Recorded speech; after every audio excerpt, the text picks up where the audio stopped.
This evening we did a different chant. We usually do the Heart Sutra in English on each evening at 7 o'clock, but this evening we did a chant from the 8th century written by Sokuzan, who was the 8th Chinese patriarch in a line of patriarchs going back to the Buddha.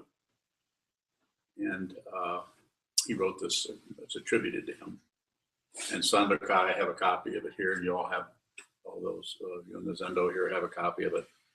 Sandokai, the mind of the great sage of India, was intimately conveyed from west to east.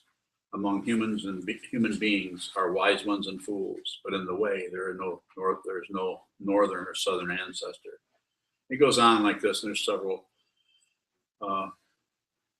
verses, and I'm happy to talk about. You have a copy of this in front of you. I'm happy to discuss any one of these. I don't know if we got time to do all of them, but the word Sandokai means one of the translations is the equality of sameness and difference.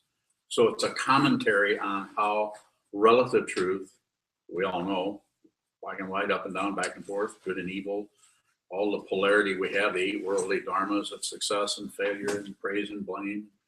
It's just a big mess, unless you're on the winning end of it rather than losing it. And that's only temporary, as opposed to permanent, which is another equality of sameness and difference. So this is a commentary or a teaching on what happens when one practices the Buddha's Dharma or practices the what is called awakened truth. In other words, what truth was awakened to? Nothing is separate. All the so-called separation that we see in our mind, we have in our mind, all the pushing and pulling,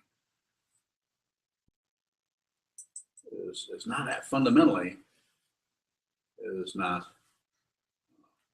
polarized in the way it looks. So the equality of sameness and difference. And so I could start out by talking a little bit about it, but I'm open to questions.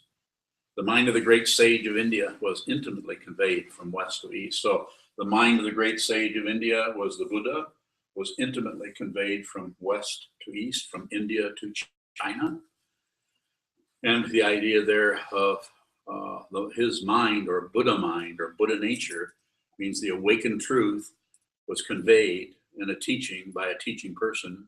The one in our lineage would be Bodhidharma in the 5th century, who came from India and began teaching. And the idea of it being intimately, it means it was done warm hand to warm hand, intimately, not some kind of conceptual thing that was studied. It had to be done, had to be pointed out directly in some fashion. This doesn't mean that you had to live with the teaching person day in and day out for years. Might have been just a one-shot deal. So, but intimately is a really important part of this. It was a very intimate connection about the nature of awakened truth, or the equality of sameness and difference. How would you do this? Two things are the same, and they're different, and there's an equality happening there. It's just a commentary on relative truth, absolute truth. You have a line over there you want? The next, the subtle source is clear and bright. What's the subtle source? So the subtle source is clear and bright. So the actual source of everything is clear and bright. And why? Because the source is right in front of you. It's in front of every single person in here, every person that's looking in this video connection. The subtle source is completely apparent to you. But you need to read the next line. The tributary streams flow through the darkness. The tributary streams flow through the darkness. What does that mean? It means you can't see them. You cannot see the source of anything. You cannot see the sources of anything. You can see the source. The source is the source. It's right here in your face, and you are not separate from it. And if you realize it, all suffering stops. all aggression stops, all warfare stops. You don't have to stop anything. If you continue to try to stop one thing and start another thing, this is called samsara, around and around and around and around. So this is why we in this tradition stop moving around. Get your hand out of the cookie jar. Stop mowing the lawn. Stop painting the roof. And sit down, hold still, and watch what continues to move. Because if you do that, you will see. You'll see it yourself. You won't have to come to me. You won't have to come to anyone. You may have to a little bit. You may have to come and say, is it this? Is it this? Nope. Go back and say, well, is it this? No, that's even worse. Go back and say, you need a teaching person to confound you. Like it says in Trungpa Rinpoche says in The Myth of Freedom, in the text or the chapter under the teacher or the guru or the spiritual friend, the Kalyana Mitra. The function of the teacher, the guru, is to insult you. So now he or she is not going to deliberately insult you, or maybe they are. I probably have insulted a few people in here at night.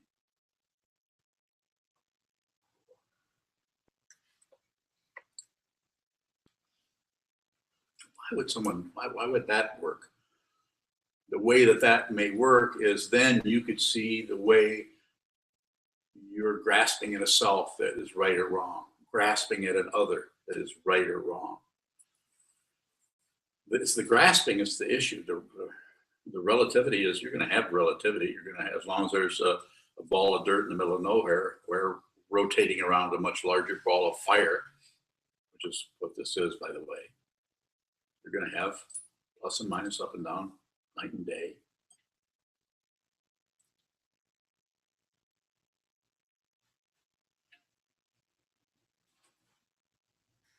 So it's necessary to see it yourself.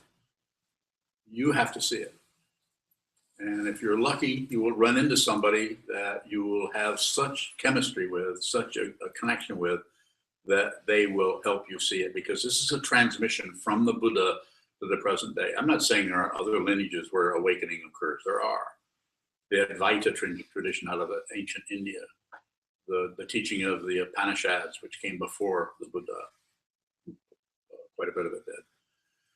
So it's possible to do this through other traditions. It's probably possible to do this through theistic traditions like Christianity or Islam or Judaism. I don't know. It probably is, because it's a spiritual path. It's one where you're working to see the relative truth and how to transcend that. What is there that's beyond this? Is there just, like some people say, and some existentialist approaches are, this is all there is, this is it. What you see is what you get. There's something to that. What you see is what you are. You're both separate and not separate. The equality of sameness, difference. You're both the same and you're different from. Not two. It's the two-ness and it's the separation. It's the confusion around, well, what is right and wrong? This is the thing that gives ego such a headache.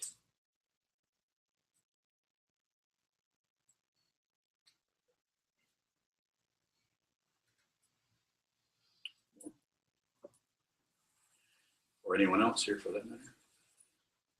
Ash. There's a line in here that's confusing to me. It says, to encounter the absolute is not yet enlightenment. Yes. To encounter the absolute is not yet enlightenment. What is your question? Maybe this is That's a statement. I'm just wondering. I want a question. Is the absolute? Okay, so Is the absolute and enlightenment. No, that's a statement. I read it too. Just give me the question. I did the You same see thing. what? Absolute and enlightenment. Yes. So And how? different. Huh? And different. So how is it to encounter the absolute is not yet enlightenment? It's a way of talking about it so that one who is reading this, who feels like they are encountering enlightenment, or feel like they are encountering the absolute, that's not it. That's a concept. Sir. Is it possible that the absolute here refers to kind of a dimension beyond everything, or some sort of something that's not totally interrelated yet? It could be, but chances are the way it's because this is a Sandokai, quality of sameness and difference. Chances are it's talking about the interpenetration of everything, that the absolute and the relative are not separate from each other. So it's not a different realm. A different realm. That's more like the theistic approach of this is earth, or this is hell and that's heaven. We're going to go to another place. No, we're not going to another place. There is no other place. We're not saying there isn't a living room and a kitchen. I'm not saying there aren't, but it's still a house.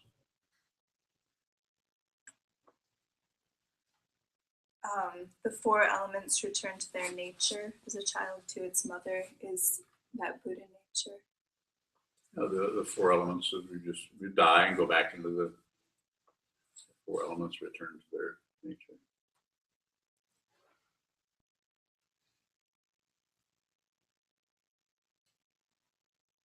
Or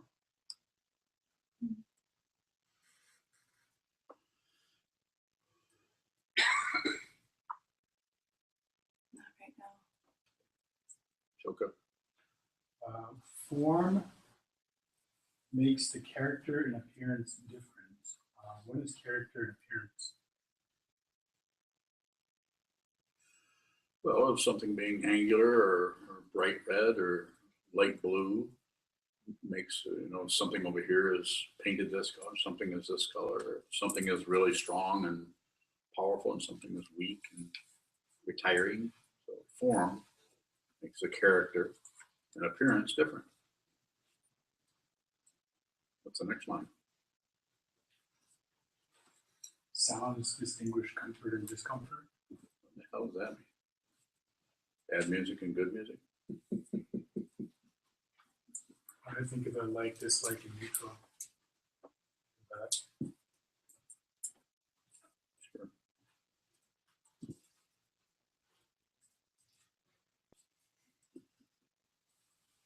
Yes, Are you done? I'm never done. The dark makes all words one. The brightness distinguishes good and bad phrases. In book study today, we were talking about luminosity. Mhm. It seems like luminosity would see. Different kind of luminosity. Okay. Luminosity there is actually the inseparability of light and darkness. But the light makes all things.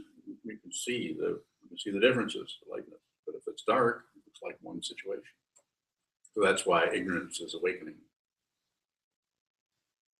not separate from it. Knowing something. We've talked about this before. If you know something, you're ignoring everything else. But if you don't know anything, there isn't anything you don't know.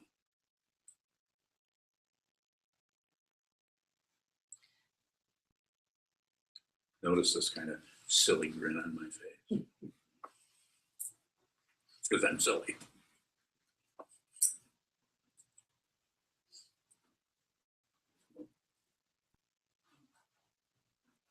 How's he doing? He's in bed? It's kind of feisty, yeah. Kind of caught. Guys are that way when they're sick. Cranky. All men are cranky when they're sick. They want their mom. Sorry. I didn't mean to betray you guys.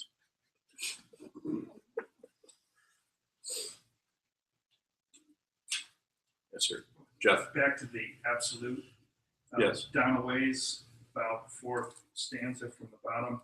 Ordinary life fits the absolute as a box in its lid. The absolute works together with the relative like two arrows meeting in midair.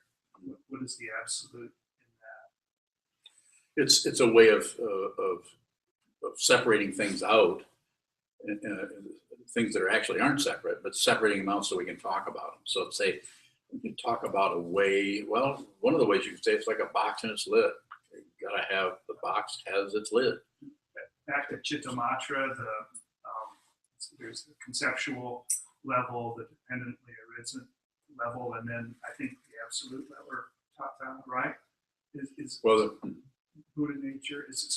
Would that last one be the absolute maybe in relation to the other two kind of? Or? it's a little harder to plug those together because that's a very, you have the dependently arisen, and then what you think about it, or the parikalpita, or the imaginary nature. It's my chair, and it's this chair, and it's has blonde arms on it, or whatever, and then the perfected nature, or what I think you're referring to there, which is parinishpana, and that's that when you see that is what that actually is, then you see that is that you see its ultimate nature.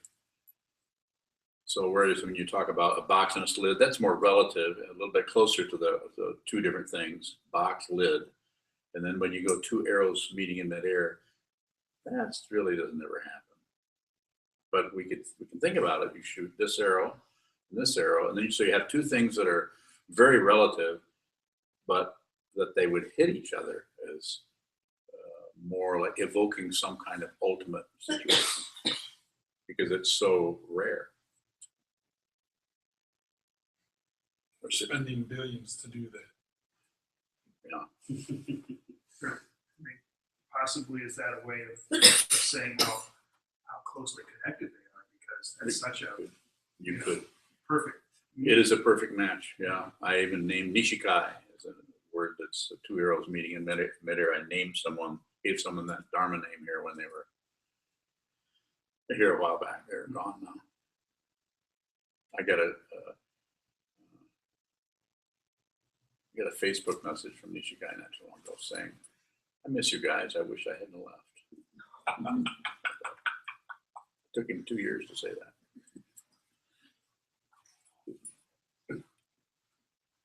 Further questions about read anything there and ask about it? Yes.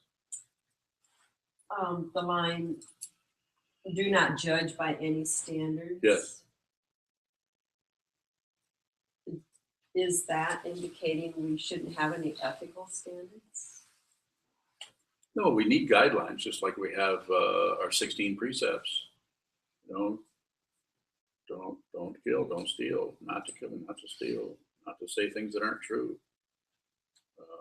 So we have guidelines for it. It's just that those are relative situations that are some kind of a standard, but we can't really judge anything by those standards. We use those. They're personal, and they're very personal.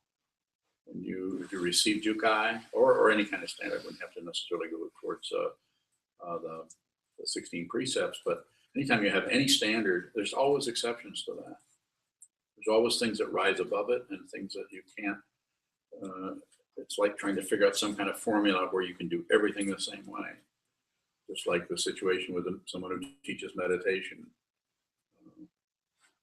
Can't really teach everybody exactly the same way. People are so different and wired so differently. So not judging by any standards, standard is there. You can look at the standard, you look at the situation that the standard may have reference to, but clamping down on that and say, well, it's not following this rule. By doing that, as soon as you do that, all awareness, all investigation ceases. And so we should wait. Yes. How can one brief interaction with the teacher help someone to awaken?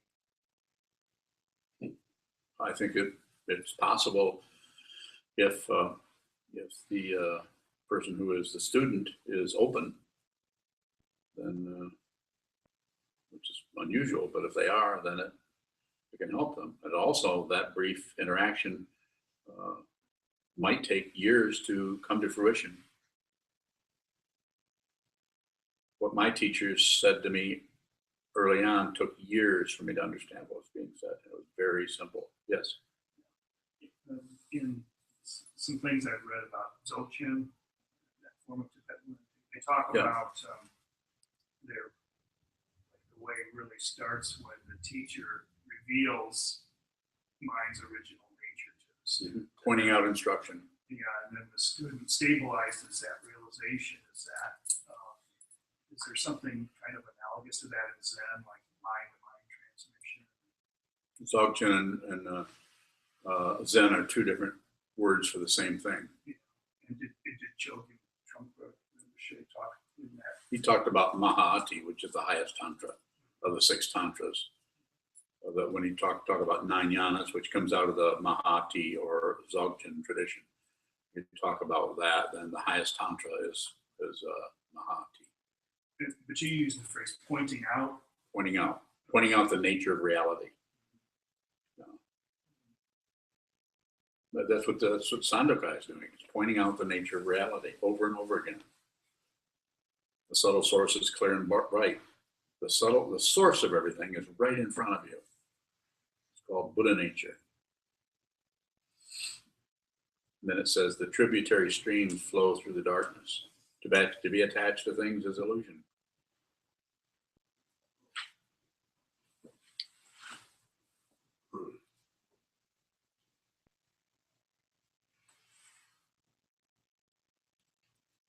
Reading the words, you should grasp the great reality. So how can grasping reality occur without grasping onto the words? Well, that would be the challenge of it, to read the words and try to get as big a picture as possible. So that's the way when we sit down. Have you noticed when you sit down and you're practicing shikantaza, you sit down, and each time you sit, you endeavor to be as clear as you can. I think most people do that, especially if you've been doing this for a few years. But every time you sit, you actually deliberately take on a beginner's mind, which is a long ways away from grasping anything. But we need some encouragement. So you'll notice that each one of these is a little different take. Some are very, very relative and kind of basic, and then some of them are more kind of obscure and kind of confusing in some ways. So, excuse me, a little bit different approach for different people. Hear a lot about beginner's mind in Zen, Yeah. and you said you should take on beginner's mind. How do you come to the cushion? What do you do to take on beginner's mind? Sit down, hold very still, have all the senses open, and just relate to what is arising simply. And what is generally arising is how this feels, how that wall looks, how the sounds outside the building are, how whatever the last few sentences that ran through your head, whatever they are. Don't do anything with any of it. Beginner's mind, just see what it is. A beginner, as Suzuki Roshi said 50 years ago probably, in the beginner's mind, the possibilities are extensive, but in the expert's mind, the possibilities are few, because the expert's mind is all filled up with their knowledge about what they know and what they don't know. And even a great amount of knowledge that results in a PhD and several other degrees and everything is still a limited amount of knowledge and understanding, no matter what it is. This is a limited amount of understanding. This is limited. Everything's limited. So a beginner's mind would be sitting down and sometimes called not knowing. Take on that kind of, assume that. Have a willingness to not know. A lot of practice, a lot of hours of practice in seeing the way we continually jump into some kind of gaining idea or getting somewhere idea, becoming an expert. So if you're in meditation and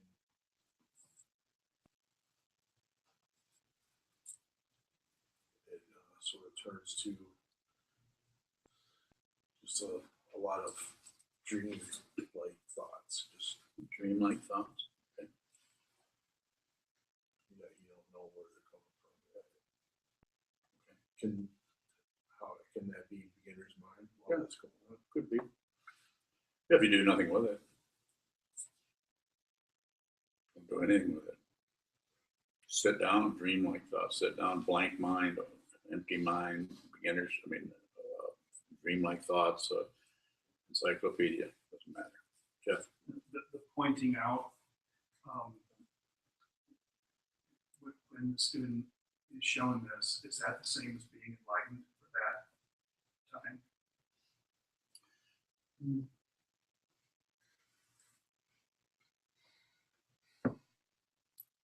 In a way, I think I follow where you're going, but if the student grasps at it, then you lose it. You can't grasp. It's like grasping at smoke. Is somehow the difference related to the fact that it's kind of teachers doing more than the student having kind of arrived there on their own somehow, I don't know. or is the substance of the realization or what's being shown, is it the same? I don't. Okay. When are you meditating, or how do you distinguish between when you're meditating and when maybe you just become a relative daydreamer? It doesn't matter if you do enough of it. The other teachers will say different. Other teachers talk about this differently than I do. Mine is not based on what I was taught. I was taught one thing, but I teach what I see myself over doing this for 40 some years. So I'm talking about that, a long period of doing it. I'm saying that if you hold your body still and have all your senses open and have an attitude of just observing, then whatever arises is what you need to see. It may be daydreams, it may be no daydreams, it may be confusion, it may be enlightenment, it may be silly putty. Could be almost anything could arise and fall. Everything that arises will fall. But eventually, maybe nothing arises. But the insight that nothing is arising is something is arising. Your insight is arising. It's what's important here, Betty, is the awareness itself, not so much what arises in the awareness. So daydreams, just that you can say, realize that you were daydreaming. That's awareness. And you may have to be, say, aware of a lot more daydreams than, say, someone else. That's why I say not too good to compare experiences in meditation. You want to talk about your meditation practice, talk to your meditation teacher, and not necessarily, compare notes and wonder why, gee, they're having enlightenment experiences and, they're going to Venus, and I'm still stuck here on Earth.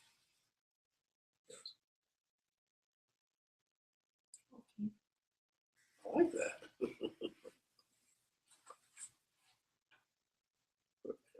Do the people you teach reach a certain type of enlightenment?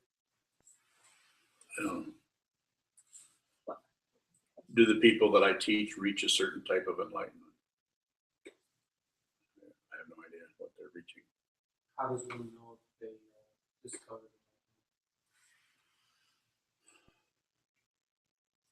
There's lots of ways of responding to that, and I've responded to it in probably half a dozen different ways. But the way I'll respond to it right now, in this particular situation, is they will know because they're not at war with anything anymore.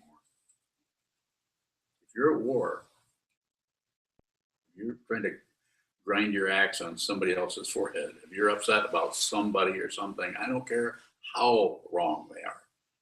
If you're all up in arms about that, then you have a ways to go.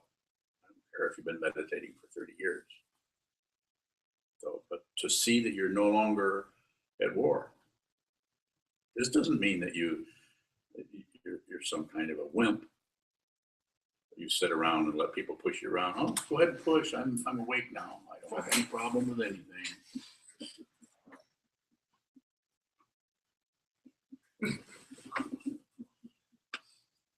No, and you could even say that you're even stronger because you don't have an axe to grind. Therefore, you're able to function in reality. When I say reality, you see reality clearly because you're no longer from it. You're not a viewer in a movie theater. You are the movie. You're the very movie you're looking at. So who who's going to have a say-so there?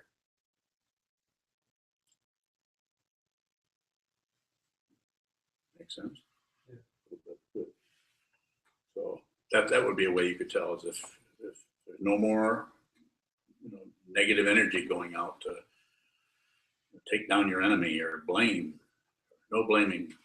This doesn't mean that you don't see that somebody is screwing things up and making things really miserable for other people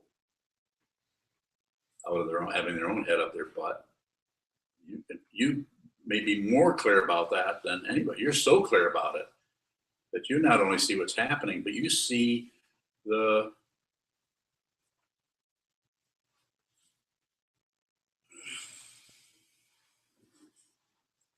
tributary streams flowing through the darkness. You're actually able to see what is hidden to most people. You can see the causes and conditions that are coming up as any given situation. And you know better than to go in there and interrupt that with your blaming, because you see that there is no blame. Blame is part of this world of cause and effect, of life and death and war and peace. Being right and being wrong. Being a police officer and being in prison. Or being a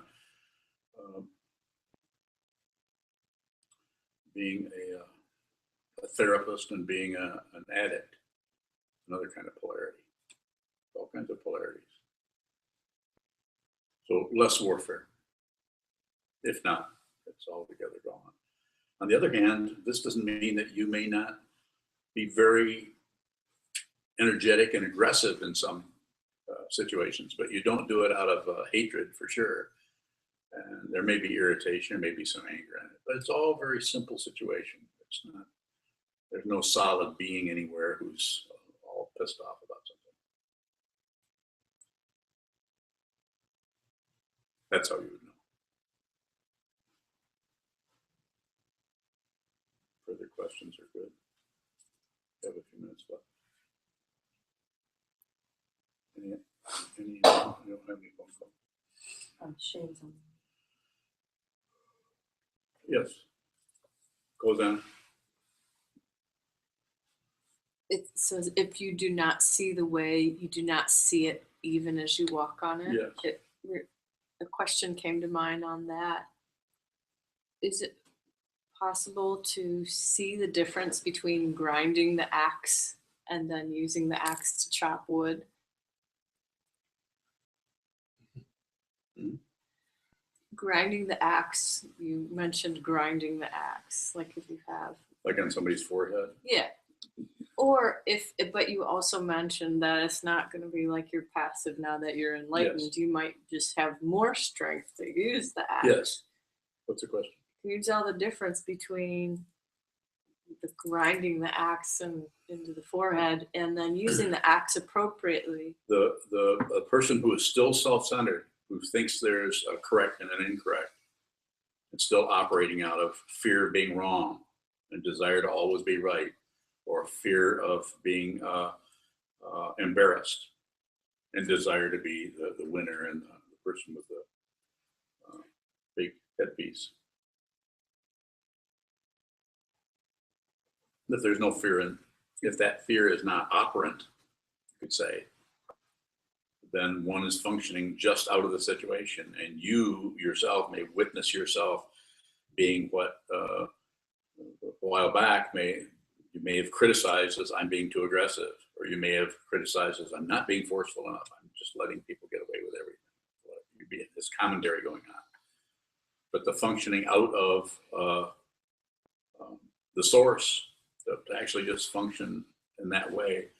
Other people might be judging you or evaluating you or criticizing you or accepting you, rejecting you, praising you or blaming you, but you wouldn't be doing anything. You're just dancing.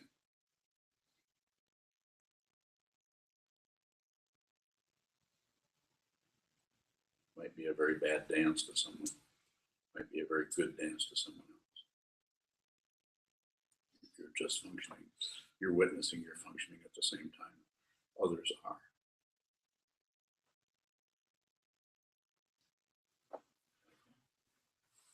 We talked quite a bit about student and teacher. Aren't they two opposites? And is that transfer of mind then an absolute? Actually, there is no transfer of mind. It's just a way of talking Talking about about it, right? talking about it, right? Talking. Never mind. Go ahead. The idea, well, is that another situation of the same and different? Yes. The student and teacher are same, and if they're different. Like I was like Suzuki Roshi's response to someone who was sitting in his audience, saying, some of you have heard this before, saying, so he's sitting there and Roshi's sitting here and he's sitting there and he says, so Roshi, it was a genuine question. What's the difference between you and me? And I think the student was really interested in, trying to, figure this out or understand it. And Roshi said, I have students and you don't.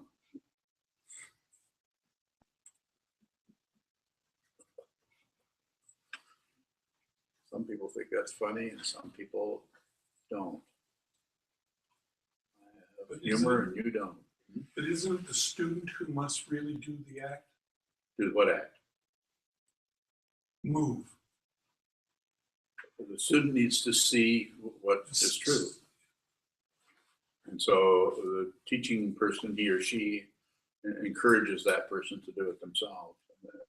They could take lots of different forms. Well, it seems there's a passive and active relationship there. And to me, it seems that the student has to really be the active. Okay, yeah. The teacher has to teach, has to be there to teach. Quite a bit of action there also.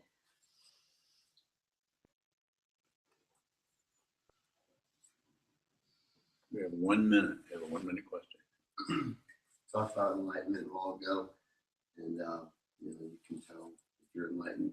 But if you grasp onto the concept of enlightenment, doesn't that defeat the whole purpose of being enlightened? Yeah, but he was basically asking, how you would know. And I said, well, you don't seem to have any warfare going on. Then, if you've been wondering about that, then probably there's something going on there as far as releasing on your self-centered opinion of things. Yeah, grasping onto enlightenment is just, you might as well be chewing on a menu. You'll starve to death. If there's no grasping for enlightenment, then what inspires us to come to the cushion? Probably suffering. If you're not suffering, you're probably not going to be here. We're not saying you're not having, it doesn't mean you have to be terribly suffering or in terrible pain or something, but there's all different kinds of causes and conditions that arise as this. And there's curiosity, there's, wanting to help others. Maybe you don't feel like you're particularly suffering, but you know that other people are. So you think, well, maybe this would be a way for me to help see more clearly how I can help others. There's so many ways that you could express it. I got here because I was doing this many years ago because I was so unhappy, so miserable, and so upset with myself. So I luckily met Rinpoche. And Shu. Is it grasping to be inspired by the idea of awakening? No. To be inspired by the idea of awakening is bodhicitta, in the mind of enlightenment. That's talked about in Shantideva's Path of the Bodhisattva. The Bodhisattva Charya Vihara, the 9th century text that we've studied here. It's been a while that we've studied. The mind of enlightenment. Bodhicitta.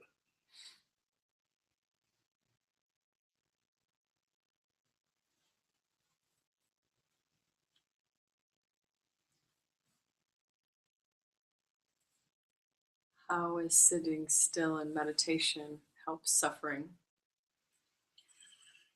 Because it goes at it really directly. It's the most direct way that I know of. There's other ways, but my experience, the most direct way is sit very still and watch the way you torture yourself. If you do that, if you're doing enough of it, you'll back off on it. You'll stop doing that to yourself. Won't we just freak out and think we're more screwed up? Yes. Seeing all that? How does that help? Well, then it's when you run to the teacher and say, ah. And the teacher says, make it easy. Here, and you can aspirin. Take 2 aspirins and go to bed. No, and it really is, between the Sangha and the teaching person, he or she would work with you where you're at and try to encourage you to go ahead. I couldn't have meditated for all that time without being really inspired by a teacher. I couldn't go see him personally so much because he had so many students, but it still seemed to work okay. I would read his words, read his books, and meet with him every now and then.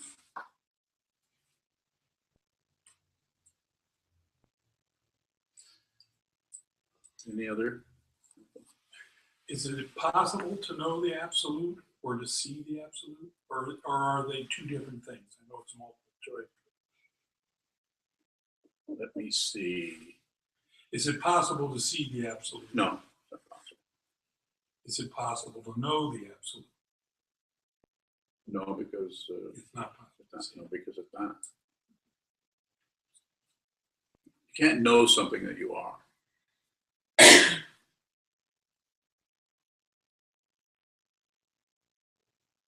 You can't be over here and know that. I mean, in the sense in which it sounds like you're asking it anyway.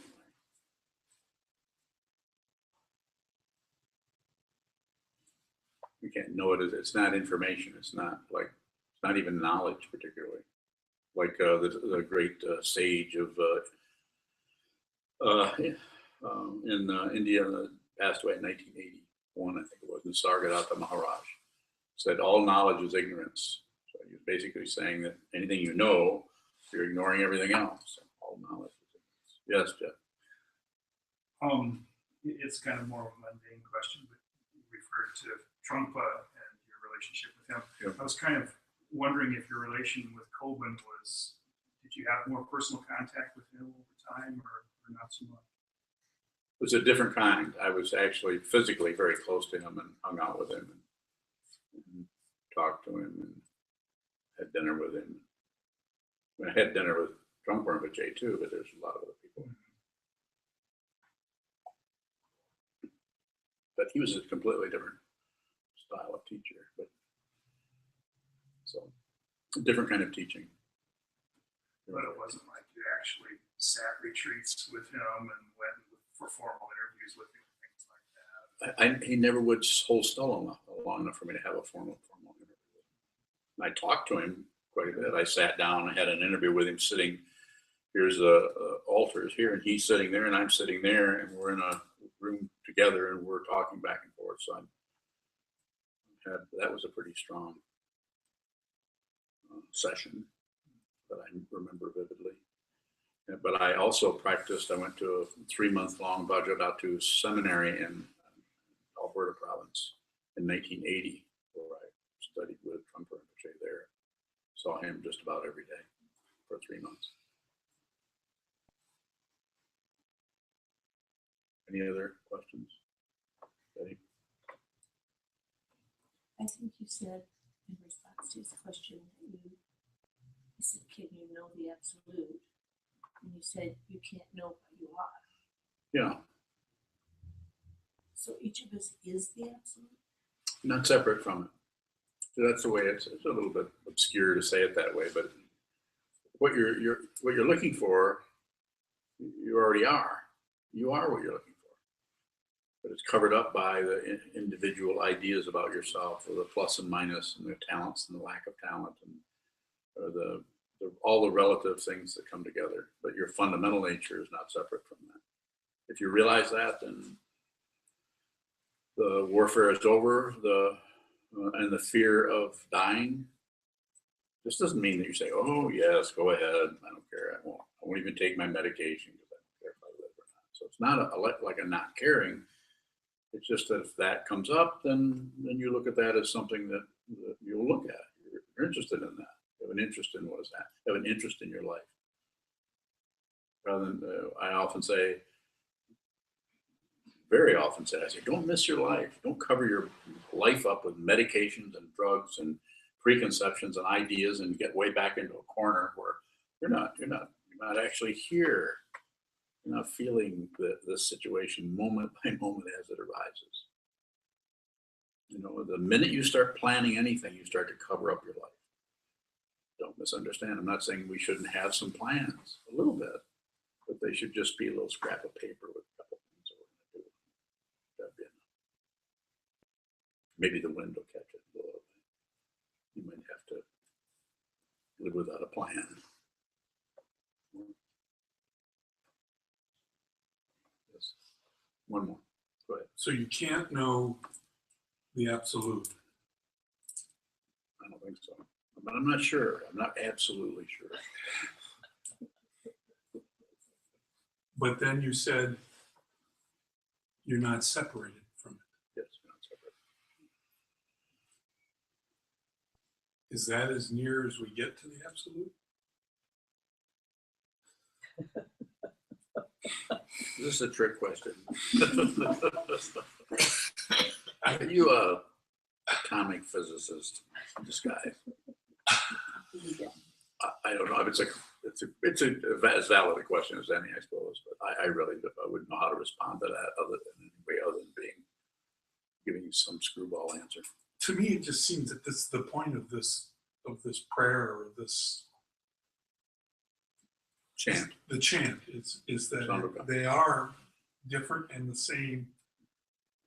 Well, that's the title, Sandokai. Sandokai. The quality of sameness and difference. One's moving and one's not. But when this one isn't moving, then they're the same. And then the other one starts to move. Can one be aware of absolute?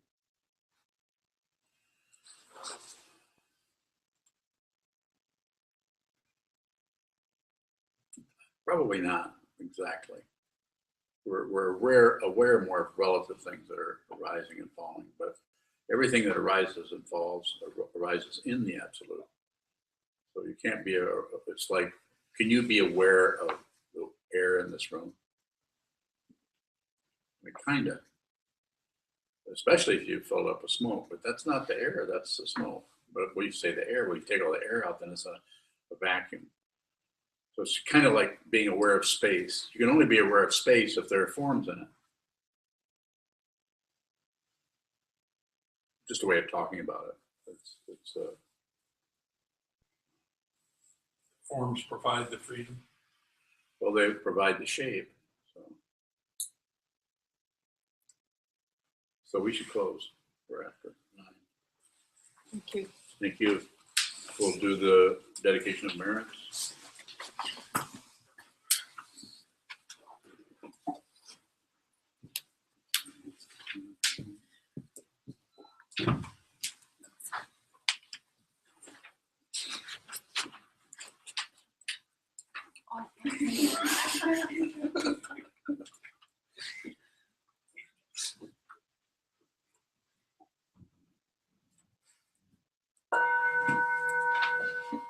May awareness penetrate into all places so that we and every sentient being together can realize the Buddha's way.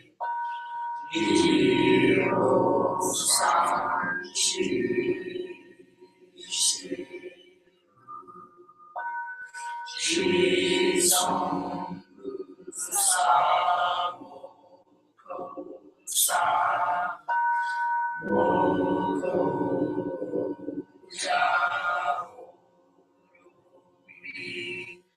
the 10 directions, the 3 worlds, all Buddhas, all better ones, Bodhisattvas, Mahasattvas, the great Prajna Paramita.